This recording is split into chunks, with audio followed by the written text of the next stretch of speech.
Laidą pristato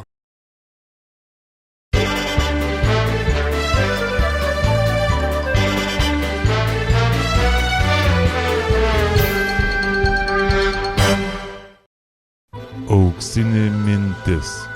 Ryte pramiegojau darbą, darbe pramiegojau pietus. Gerai, kad dar iš darbo laikų išėjau. Plačiau miestelio naujienas aptars Palytikių klubas. Labas, kolegė. Nu sveika, kaip tu begyveni, ko? Na, gerai, bet aš noriu paklausti, ar jūs girdėjote, kas nutiko socialdemokratų stovykloje Panevėžyje?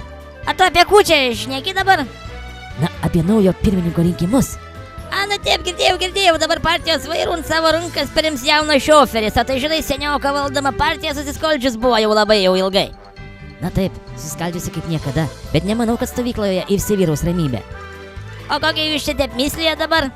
Na, jūs pati gerai pagalvokite. Nu ir kokį man čia dabar pagalvoti? Panevėžio socialdemokratai naujojo skyriaus pirmininkui išsirinko Panevėžio autobusų parko bendrovės generalinį direktorių Rimantą Petukauską. Nu taigi žinau, nu o kas?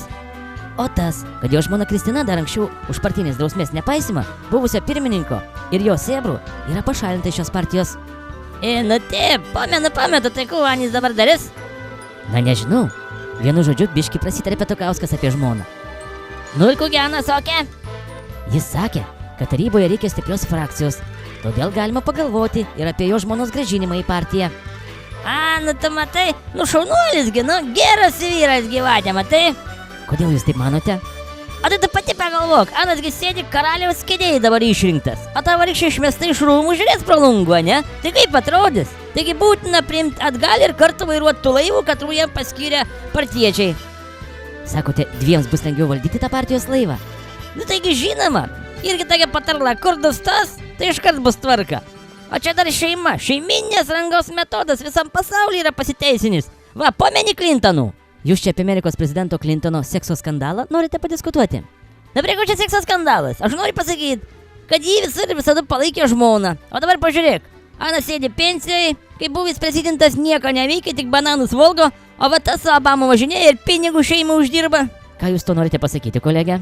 Agi tu, kad kaip Petukauskas išeis pensiją iš pirmininkų, tai partijos vairų perims jo jauną žmoną. Ir taip šeimų partija valdys kokį 20 metį, vakų noriu pasakyti. Na, nepersistengėte, kolegė. A kogi, Anasgi šoferis vairuot moka, žmona irgi turi mašinų, gali abu ir partijų vairuoti. Nu, kažkiek ten, ne?